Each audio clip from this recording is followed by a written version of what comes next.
حي على الفلاح.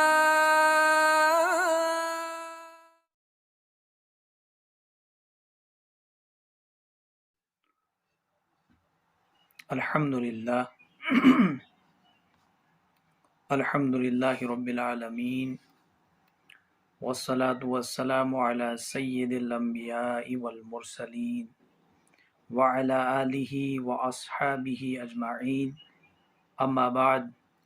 فاعوذ باللہ من الشیطان الرجیم بسم اللہ الرحمن الرحیم وَلَقَدْ نَصَرَكُمُ اللَّهُ بِبَدْرٍ وَأَنْتُمْ أَذِلَّةٌ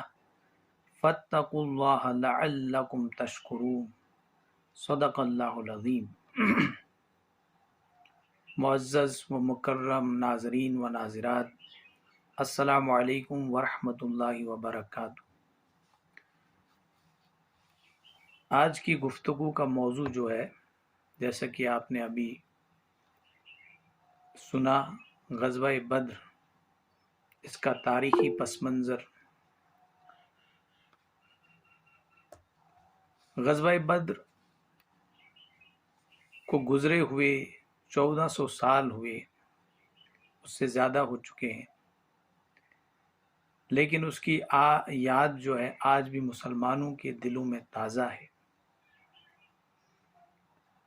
صدیوں بعد آج بھی مقام بدر پر کفار کی شکست فاشت اور مسلمانوں کی فتح مبین جو ہے، کامیابی اور کامرانی جو ہے، وہاں پر گواہی ملتی ہے۔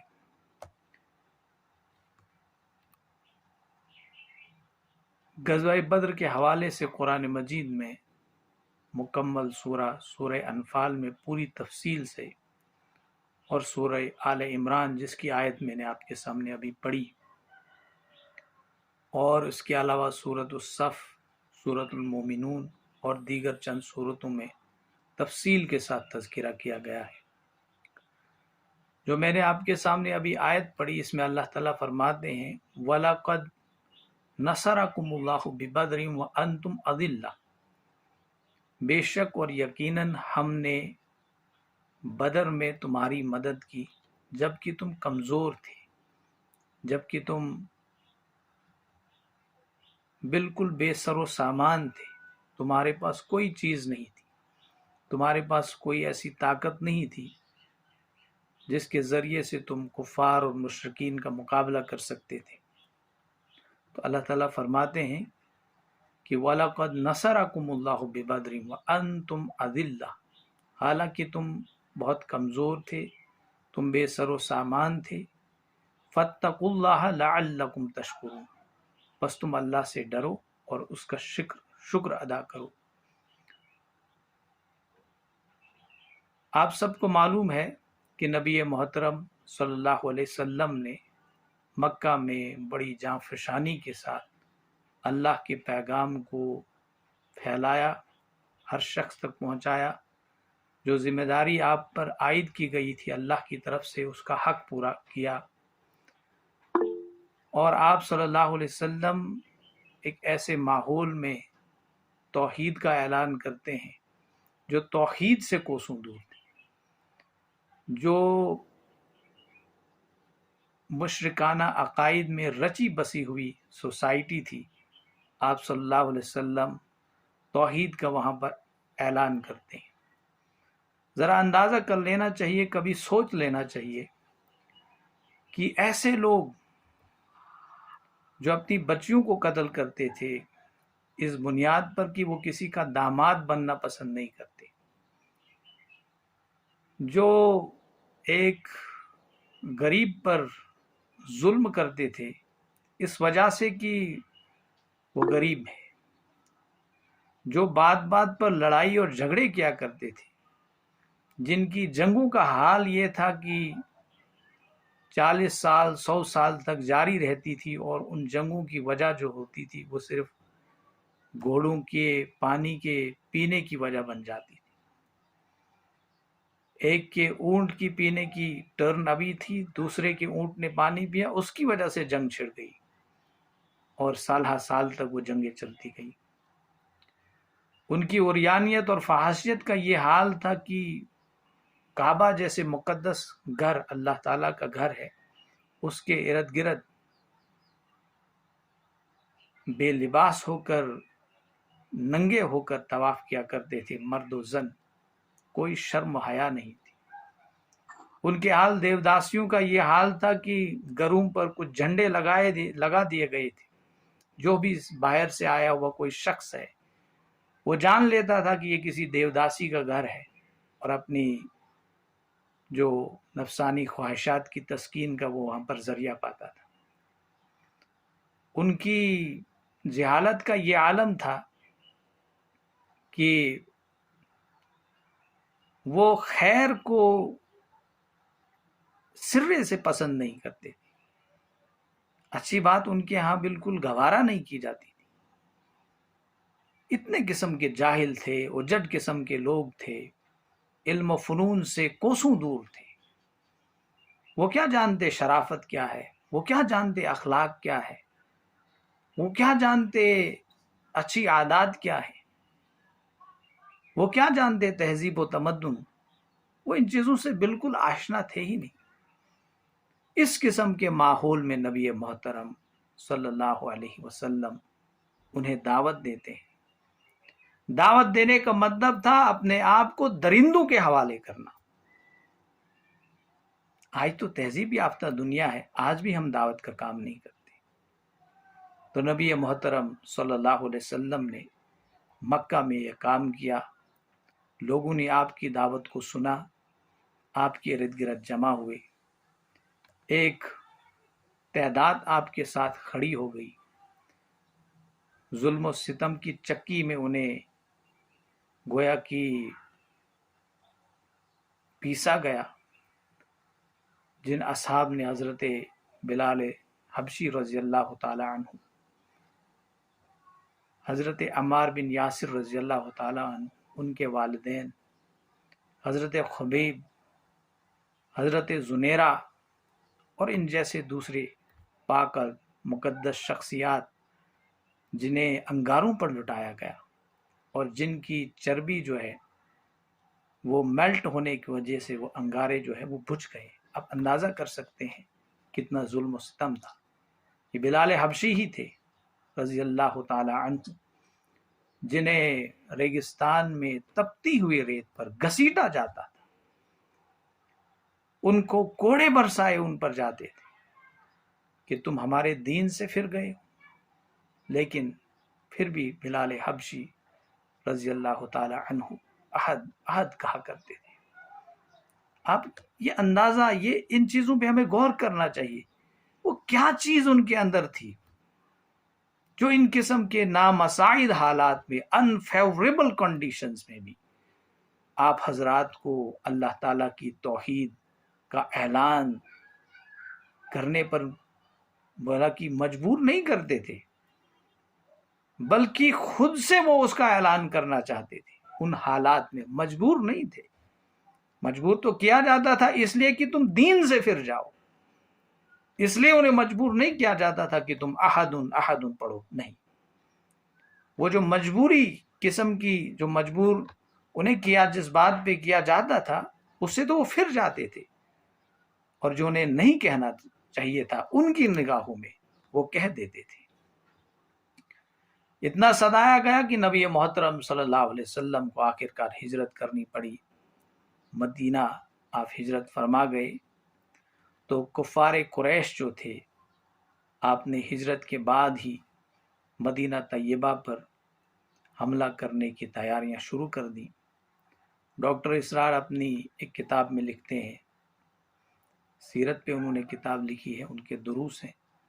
یہ نہیں سمجھ لینا چاہیے کہ مدینہ میں جا کر نبی محترم صلی اللہ علیہ وسلم کو کوئی گوشۂ عافیت نصیب ہوا، کوئی سکون کا ماحول نصیب ہوا، نہیں، بلکہ مدینہ میں رہ کر مدینہ ہجرت کرنے کے بعد آپ ہمیشہ ایمرجنسی میں رہے، آپ کو خطرات کا سامنا ہر لحظہ اور ہر لمحہ کرنا پڑا۔ کوئی ساتھ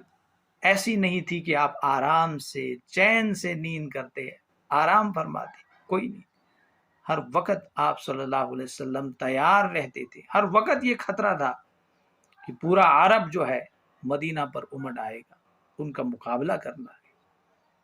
جتنے بھی قبائل تھے مشرکین مکہ نے ان کے ساتھ ساز و باز شروع کر دی تھی، ان کو ڈرایا اور دھمکایا تھا، کیونکہ مشرکین مکہ کعبہ کے متولی تھے. اس بنا پر ڈرایا اور دھمکایا کہ یہ شخص جس نے ہمارے دین اور مذہب کو بگاڑ دیا ہے، جس نے ہم میں آپسی اختلاف کی بنیادیں جو ہے وہ بو دی ہیں، اس کا کسی طریقے سے ہم نے مقابلہ کرنا ہے. اس کا جو پیغام جو ہے جو پھیل رہا ہے بڑی تیزی کے ساتھ، اس کا تدارک کرنا ہے. تو ہر قسم کی سازش وہ کر رہے تھے، ہر قسم کی سازش کر رہے تھے. تو آپ کی ہجرت کے بعد نبی محترم صلی اللہ علیہ وسلم نے، جیسا کہ ابھی آپ سن رہے تھے، غزوہ بدر 13 مارچ 624 عیسوی میں ہوا. اس گویا کی دوسری ہجری تھی، رمضان کا 17واں دن تھا. اس دن یہ غزوہ بدر جو ہے پیش آیا. مختصراً میں تاریخی پس منظر اس کا بیان کر دوں گا. ہوتا کیا ہے کہ آپ صلی اللہ علیہ وسلم جب مدینہ ہجرت کرتے ہیں تو میں نے آپ کو پہلے ہی کہا کہ مشرکین مکہ جو ہے وہ ساز و باز کرنے لگ گئے تھے. انہوں نے عبداللہ بن ابی جو مدینہ کا سردار تھا اسے خط بھیجا، قاصد کے ذریعے سے یہ پیغام انہیں بھجوا دیا اسے کہ اگر تو نے اس شخص کو قتل نہ کیا، یعنی نبی اکرم صلی اللہ علیہ وسلم کو قتل نہ کیا، یا محمد صلی اللہ علیہ وسلم کو قتل کر دو، یا پھر ہم آ کر تمہارا بھی صفایا کر دیں گے، تمہارا بھی فیصلہ کر دیں گے. تو اس لیے قریش مکہ کی چھوٹی چھوٹی ٹکڑیاں جو تھی وہ مدینہ کی طرف گشت لگاتی پھرتی رہتی تھی. قرظ فہری جو ہے مدینہ کی چراگاہوں تک آ کر جو ہے اس نے حملہ کیا، جو قرظ بن فہری بعد میں مسلمان بھی ہوا تھا، اور بعد میں جو ہے ایک جنگ کے دوران غالباً فتح مکہ کے بعد اکیلے کہیں چل رہے تھے اور شہید ہو گئے اللہ کے راستے میں، قرظ بن فہری. تو اس لیے پورا مکہ جو تھا وہاں پر مرد و خواتین کے جذبات کو ابھارا جا رہا تھا نبی محترم صلی اللہ علیہ وسلم کی مخالفت پر.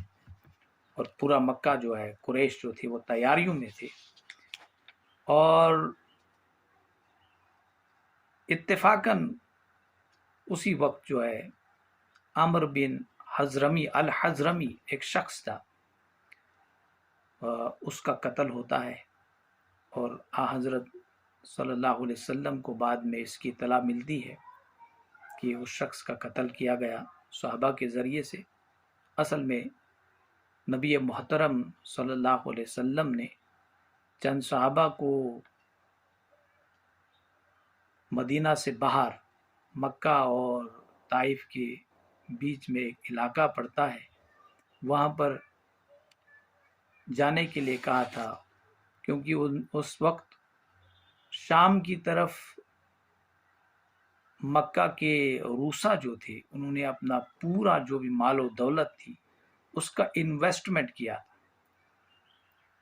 اور ان کا تجارتی قافلہ جو تھا وہ شام گیا ہوا تھا، اور وہاں سے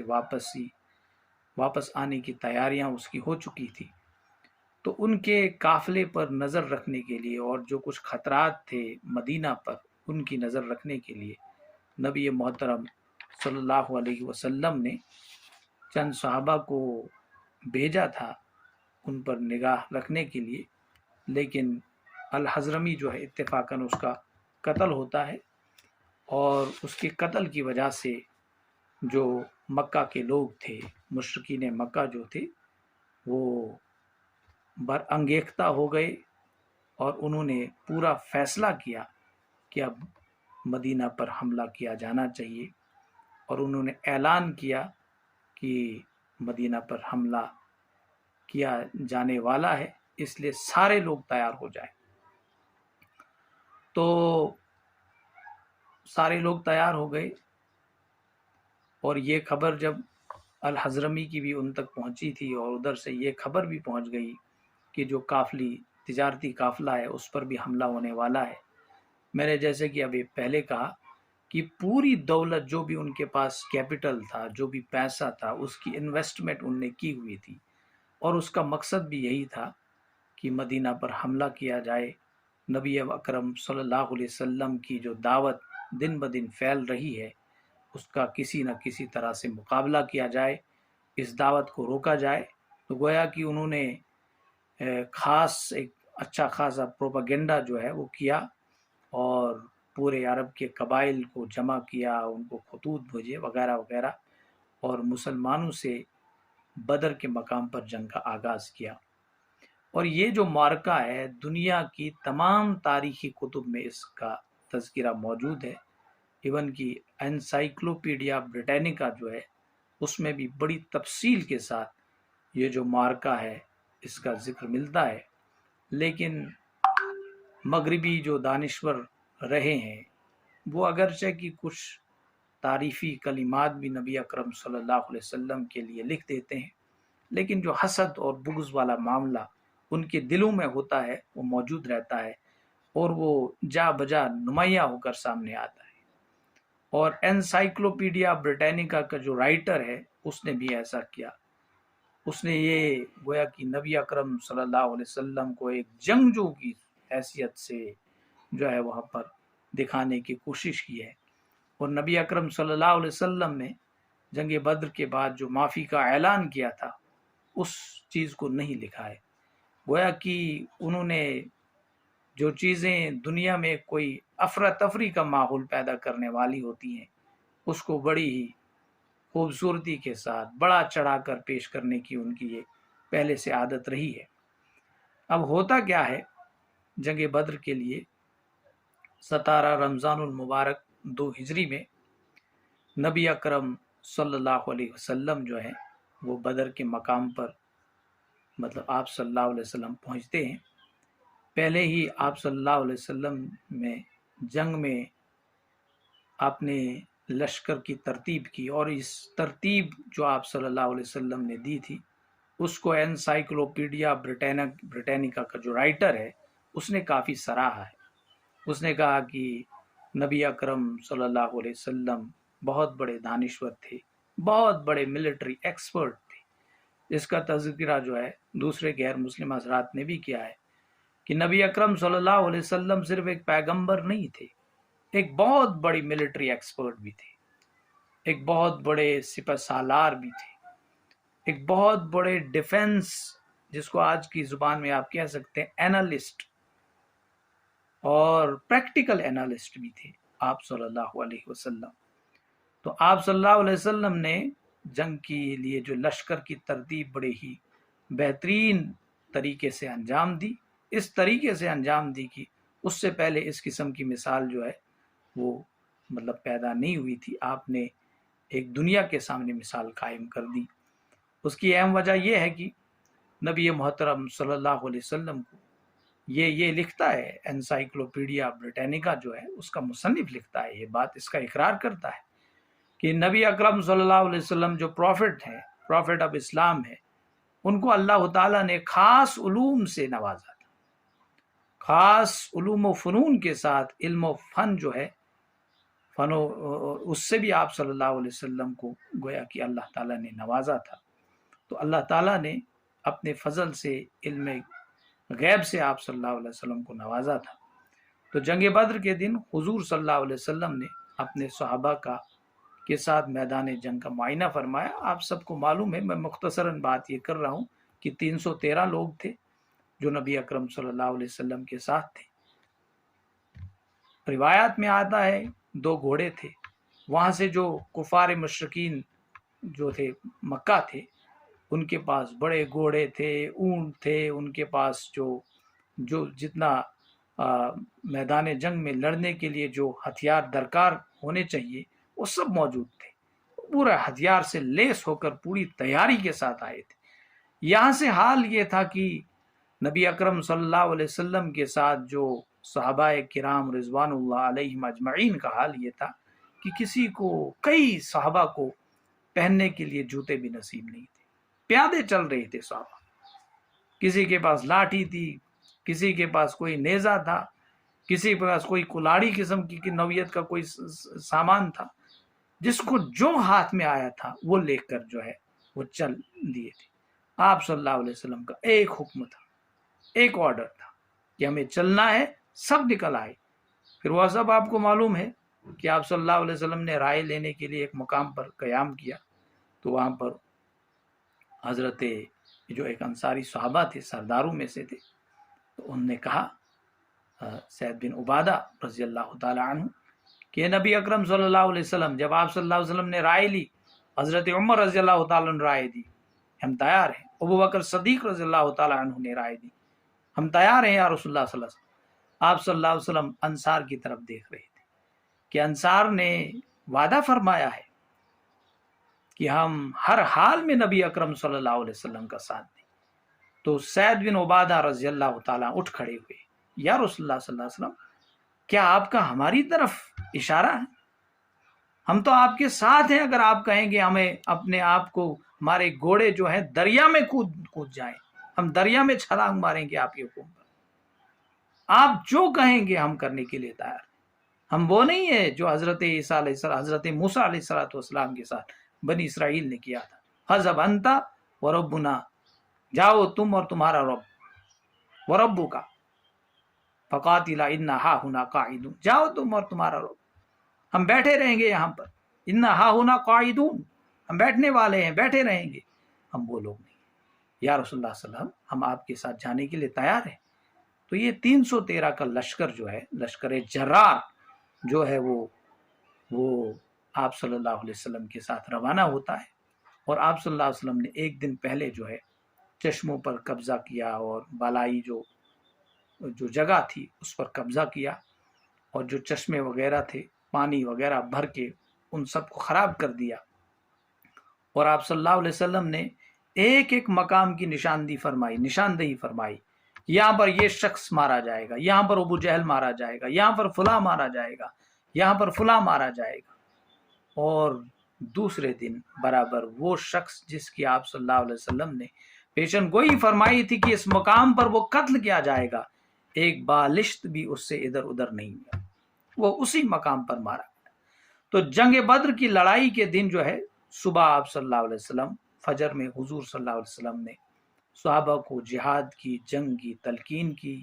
آپ کے جذبات کو ابھارا، آپ کو گویا کہ موٹیویٹ کیا جنگ کے لیے۔ تو آپ نے اس کے بعد سب بندی شروع کر دی، اور لشکر جرار کو شکست دینے کے جو آہنی عزم سے میدان جنگ کی طرف آپ صلی اللہ علیہ وسلم اپنے لشکر کے ساتھ بڑھے، اور مسلمانوں کے لیے سخت آزمائش کا وقت تھا، سخت ترین آزمائش کا وقت تھا، اور اس لیے کہ آپ نے یہ سخت ترین آزمائش کا وقت اس لیے تھا کہ صحابہ نے کسی اور سے لڑنا نہیں تھا، رومیوں سے نہیں لڑنا تھا، ایرانیوں سے نہیں لڑنا تھا، بلکہ اپنے بھائیوں کے ساتھ لڑنا تھا، کسی نے اپنے باپ کے ساتھ لڑنا تھا، کسی نے اپنی اولاد کے ساتھ لڑنا تھا۔ یہ کتنا کٹھن مرحلہ ہوتا ہے کہ اپنی باپ کے ساتھ لڑنا ہے، اپنے بھائی کے ساتھ لڑنا ہے۔ یہ تو صرف ہم زبان سے کہہ دیتے ہیں، آج ہم بے عملی کی زندگی کیوں گزار رہے ہیں، ہم غور نہیں کرتے۔ صحابہ نے اپنے بھائیوں کے ساتھ لڑا، ہمیں کیا چھوڑا جائے گا؟ ہمارے لیے کتنے موافق حالات ہیں، کتنی فیوریبل کنڈیشنز ہیں، کیا ہمیں یوں چھوڑا جائے گا؟ ہمیں نہیں چھوڑا جائے گا۔ کل آخرت میں ہم سے پوچھا جائے گا، تمہیں صحابہ کی قربانیاں یاد نہیں؟ تمہیں صحابہ کی جان دینے کے واقعات یاد نہیں؟ ہم سے پوچھا جائے گا۔ آج ہمارے لیے اتنے فیوریبل کنڈیشنز ہونے کے باوجود ہم دعوت کے چند کلمات اپنے دوستوں تک نہیں پہنچا سکتے۔ یہ دیکھیے کس انتہا کو چلے گئے ہیں،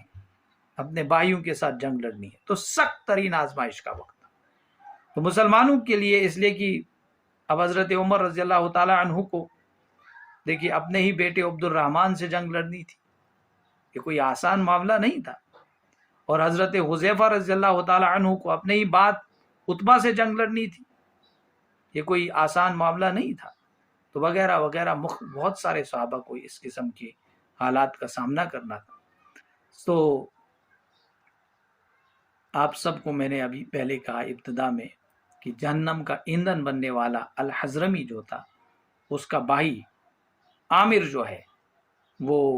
پہلے میدان میں نکلا اور مد مقابل کو بلایا بدر کے مقام پر، اور مقابلے میں حضرت عمر رضی اللہ تعالی عنہ کا ایک غلام نکلا اور آنن فانن میں اس مغرور الحضرمی جو تھا اس کو واصل جہنم کر دیا، اس مغرور کا خاتمہ کر دیا۔ تو یہ اپنے بھائی کا انتقام لینے آیا تھا جو عامر بن الحضرمی تھا، جس کو مارا گیا تھا اتفاقا، اور اس کو جب جہنم رسید کیا گیا اس کے بعد عتبہ بن ربیعہ اور اس کا بھائی شیبہ جو ہے وہ میدان میں نکلتے ہیں، اور اس کا بیٹا ولید بن عتبہ میدان میں نکلتے ہیں، اور مبارز جنگ کے لیے گویا تیار ہو کر آنے والے جو ہے لڑنے والے ہوتے ہیں، ان کو کہتے ہیں کون ہے مقابلہ کرنے والے، تو انہوں نے طلب کیا تو 3 انصاری صحابہ نکلے ان کا مقابلہ کرنے کے لیے۔ تو ان تینوں میں سے انہوں نے کسی کو ایکسیپٹ نہیں کیا کہ ہم ان کے ساتھ جنگ نہیں لڑیں گے، یہ کون سے لوگ تم بھیج رہے ہو، ہمارے ساتھ کوئی معزز شخصیات بھیجو جن کے ساتھ مقابلہ کرنا، ہمارے لیول کے آدمی بھیجو۔ اتنا گھمنڈ اور اتنا تکبر تھا ان لوگوں کو، تو انہوں نے کہا یہ ہمارے ہم پلا نہیں ہے، گویا کہ تکبر اور غرور میں چلا کر انہوں نے یہ کہا اے محمد، اب انہیں وہ سیدھا صلی اللہ علیہ وسلم تو نہیں کہتے تھے، صلی اللہ علیہ وسلم، اے محمد مقابلے میں قریشی لوگ بھیجے، یہ غلام اور یہ دوسرے لوگ ہم ایکسیپٹ کرنے والے نہیں ہیں، ہم بہادر ہیں، چرواہوں میں سے نہیں ہیں۔ چنانچہ حضور صلی اللہ علیہ وسلم کے ارشاد پر آپ صلی اللہ علیہ وسلم نے حکم فرمایا، حضرت حمزہ رضی اللہ تعالی عنہ جو بعد میں امیر حمزہ رضی اللہ تعالی عنہ کے نام سے مشہور ہوئے، حضرت علی رضی اللہ تعالی عنہ اور حضرت عبیدہ مقابلے کے لیے نکلے، اور یہ مغرور قریشی سرداروں نے ان کے نام پوچھے، اب نام پوچھنے لگے جیسے کہ ان کو معلوم نہیں تھا حضرت حمزہ کون ہے، حضرت علی کون ہے، حضرت عبیدہ کون ہے، نام پوچھنے لگے، اور اب کہنے لگے کہ ہاں تم اب ہمارے پلے ہو، تم ہمارے مقابلے کے ہو، اب تمہارا اور ہمارا مقابلہ ہوگا، یہ لوگ ان کے ساتھ ہم کیا لڑائی کریں گے۔ تو جب مقابلہ شروع ہو گیا تو چند ہی لمحوں میں جو ہے یہ تینوں جو ہے حضرت حمزہ نے شیبہ کو واصل جہنم کیا، جہنم رسید کر دیا، حضرت علی نے ولید کو اور اسی طرح سے جو ہے قتل کر ڈالا ولید کو، اور لشکر اسلام سے تکبیر کی بلند آواز جو ہے، بلند صدائیں جو ہے وہ گونجنے لگی،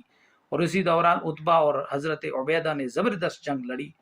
اور دونوں زخمی ہو کر جو ہے وہ گر پڑے، اور حضرت علی جو ہے اپنے مد مقابل کو جہنم رسید کرنے کے بعد عتبہ کی طرف لپکے اور ایک ہی ضرب سے اس کا کام قائم کر دیا، یہ تھا۔ تو اس کے بعد عبیدہ کو لشکر میں اٹھا لے آئے جو زخمی پڑے تھے حضرت عبیدہ رضی اللہ تعالی عنہ، تو اس کے بعد یک بار بھی حملہ کرنے کا حکم دیا گیا، اور سارے مسلمانوں نے جمع مردی کا ثبوت دیا، اور مختلف چند صحابہ 14 صحابہ جو روایت میں آتا ہے وہ شہید ہو گئے، اور 70 سے زیادہ کفار و مشرکین جو ہے وہ مارے گئے، اور بہت سارے جو ہے کثیر تعداد میں ان کو جو ہے قیدی بنا کر جو ہے مدینہ لیا گیا، اور اس میں ابو جہل جو تھا وہ قتل ہوا۔ یہ بات میں آپ کو کہتا چلوں کہ ابو جہل جو تھا جب یہ ایک مقام پر پہنچے تھے، اب ان کو خبر پہنچی کہ جو قافلہ آیا تھا شام سے، میں نے اب ابتدا میں کہا انویسٹ کیا تھا ساری دولت مسلمانوں کا مقابلہ کرنے کے لیے، نفرت اس قدر تھی، ان کو خبر ہوئی کہ وہ قافلہ بچ نکلا ہے، بہت سارے سرداروں نے رائے دی، عتبہ نے رائے دی، شیبہ نے رائے دی کہ واپس چلتے ہیں، اور بہت سارے قبیلے جو تھے وہ واپس چلے گئے کہ اب جنگ کرنے کی ضرورت نہیں ہے، لیکن ابو جہل نے مانا نہیں، ابو جہل نے کہا کہ جنگ لڑنی ہی لڑنی ہے، آج یا تو محمد رہے گا یا ہم رہیں گے صلی اللہ علیہ وسلم، اب وہ محمد صلی اللہ علیہ وسلم تو کہا نہیں کرتا تھا، وہ سیدھا تو آپ صلی اللہ علیہ وسلم کی نہ جانے کون کون سے الفاظ گویا کہ حقارت سے آپ صلی اللہ علیہ وسلم کو وہ پکارا کرتے تھے، بلایا کرتے تھے، حقارت سے ان کو یاد کیا کرتے تھے۔ یہ ضد تھی، حسد تھی، نفرت تھی کہ یہ رسول صلی اللہ علیہ وسلم رسول اللہ کیسے بنے، تو اس نے نہیں مانا تھا۔ تو ابو جہل جو ہے وہ بھی اس میں مارا گیا، ابو جہل پر سخت وار کیا گیا، اور اسے بھی جو ہے 2 صحابی تھے نوجوان، انہوں نے اس کو قتل کیا۔ اور اس کے بعد نبی اکرم صلی اللہ علیہ وسلم جب جنگ ختم ہو گئی اور یوم الفرقان کے طور پر گویا کہ جنگ ثابت ہو گئی، مسلمانوں کو فتح نصیب ہوئی، آپ صلی اللہ علیہ وسلم نے اس وقت فرمایا کہ جاؤ ابو جہل کو دیکھو وہ کہاں پر ہے۔ تو ابو جہل کے پاس کوئی صحابی گیا، اور جانے کے بعد ابو جہل اس وقت آخری سانسیں لے رہا تھا، اور ابو جہل نے اس وقت بھی اس صحابی سے کہا کہ میری گردن جب کاٹو گے نیچے سے کاٹنا، میری گردن اس لیے نیچے سے کاٹنا کہ تاکہ مرنے کے بعد بھی جب لوگ دیکھیں گے کہیں گے کہ یہ بڑا سردار تھا۔ مطلب مرتے وقت بھی گھمنڈ، مرتے وقت بھی تکبر جو ہے اس کی شخصیت سے نہیں نکلا، کہ مرنے کے بعد بھی جب لوگ دیکھیں گے کہیں گے کہ بہت بڑا کوئی سردار تھا، اس لیے میری گردن کو نیچے سے کاٹنا۔ یہ ابو جہل نے اس وقت جو ہے وہ کہا۔ تو پھر جو بھی مشرکین اور کفار کی لاشیں تھیں ان کو ایک گھڑے میں ڈال دیا گیا، آج بھی وہ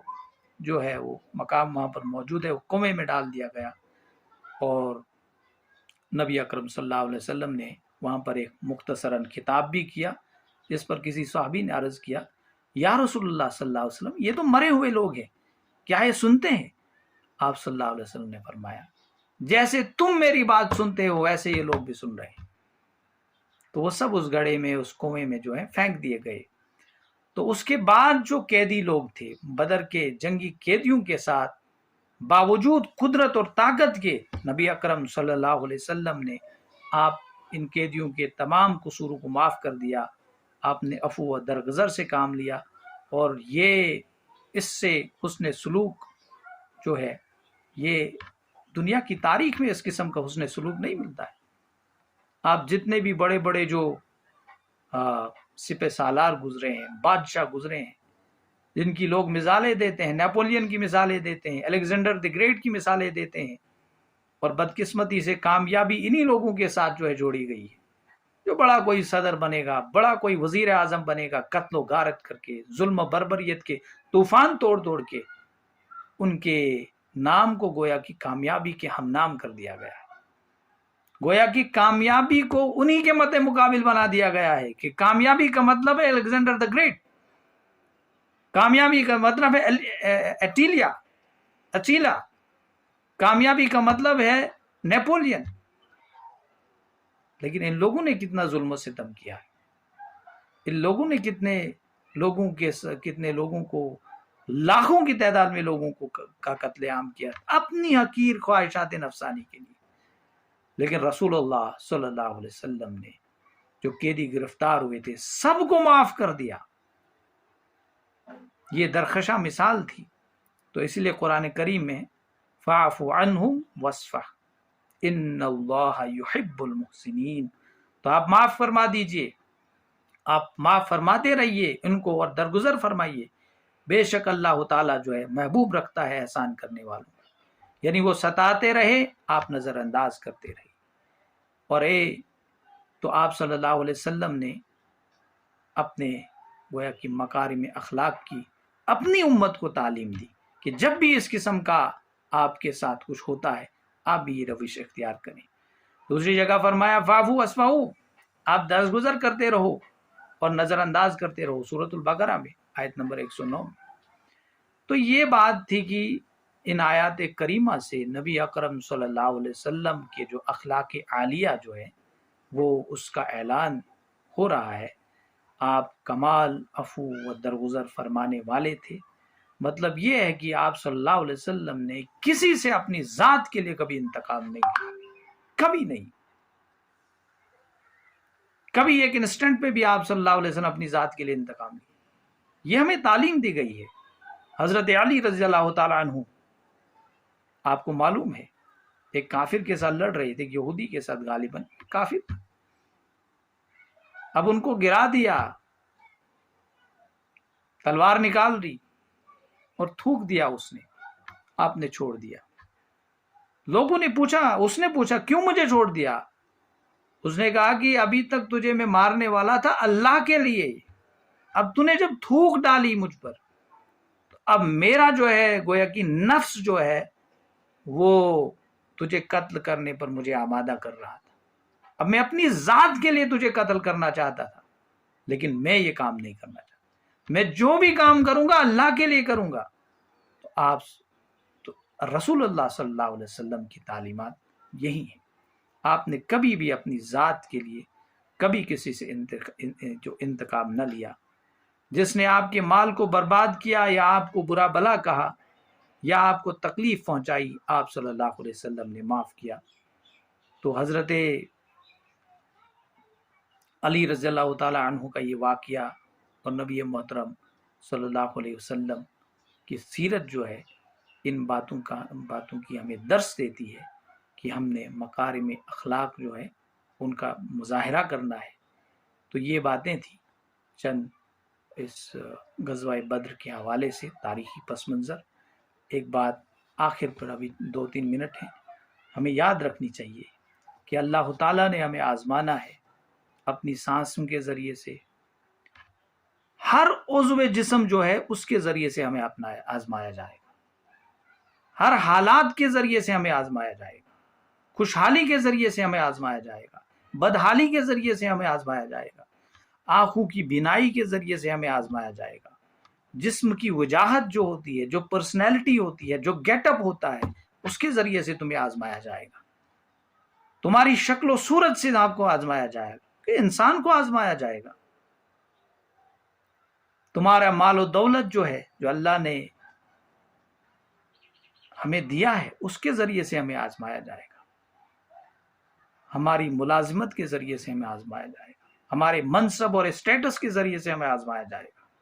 ہماری غربت اور افلاس اور ہماری امیری اور فقیری کے ذریعے سے ہمیں آزمایا جائے گا۔ گویا کہ ہر حال میں ہمیں آزمانا ہے اللہ تعالیٰ نے۔ تو یہ آزمانے کا فلسفہ جو ہے اس کو ہمیں مد نظر رکھتے ہوئے ہمیں اپنی زندگی گزارنی چاہیے۔ قرآن کہتا ہے ام حسبتم ان تدخلوا الجنۃ ولما یأتکم مثل الذین خلوا من قبلکم مستهم البأساء والضراء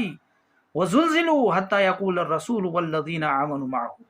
متى نصر اللہ الا ان نصر اللہ قریب۔ تم نے کیا سوچ کے رکھا ہے تمہیں یوں ہی جنت میں داخل کر دیا جائے گا جب تک کہ تمہیں آزمایا نہ جائے؟ کیا تم اسی گمان میں ہو کہ ایسے ہی جنت میں داخل کر دیا جائے جب تک کہ تمہیں آزمانا آ جائے؟ کیسے؟ تم پر بھی جس طرح اگلوں جو تم سے آگے تھے ان پہ جو حالات وارد ہوئے تھے تمہیں بھی ان حالات سے دوچار ہونا پڑے گا۔ یہ اللہ کا فرمان مبارک ہے، اور ان پر یہ حالات جب پہنچے، سختی اور شدت کے ساتھ جب ہلا دیے گئے، وزلزلوا حتی یقول الرسول والذین آمنوا معه، ان کا پیغمبر ان کے ساتھی سب یہ چیخ اور پکار اٹھے، متی نصر اللہ، اللہ کی مدد کہاں ہے؟ الا ان نصر اللہ قریب، خبردار اللہ کی نصرت، اللہ کی مدد تمہارے قریب ہے، پہنچنے والی ہے۔ اس یقین اور اس عزم کے ذریعے سے بھی تمہیں آزمایا جائے گا۔ اور یہ آزمانے کا جو فلسفہ جو ہے یہ ہم سمجھ سکتے ہیں ماہ مبارک کے اس مقدس مہینے میں۔ آج ہمیں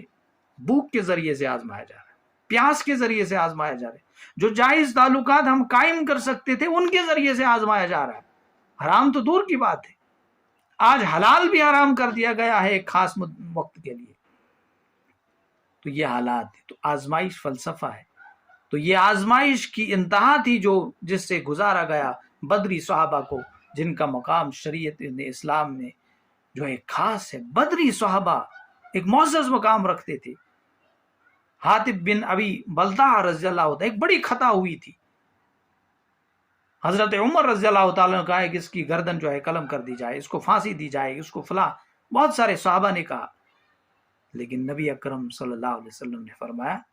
کیا تمہیں معلوم نہیں یہ بدری ہے؟ بدری صحابہ کا یہ مقام تھا. تو غزوہ بدر کی ایک خاص اہمیت ہے، ایک منفرد اہمیت ہے. یوم الفرقان کے طور پر جو ہے، جو میں نے کہا کہ 17ویں آج کے روز جو تھا وہ آیا تھا، اور 1400 یہ کیا کہتے ہیں 624 عیسوی میں 13 مارچ تاریخ تھی، اس دوران یہ پیش آیا تھا وہ واقعہ. اللہ تعالیٰ سے دعا کرتے ہیں کہ پروردگار ہمیں سوچنے اور سمجھنے اور ساتھ ساتھ میں عمل کرنے کی توفیق عطا فرمائے. وآخر الدعوانا ان الحمد للہ رب العالمین. آمین یا رب العالمین. آمین.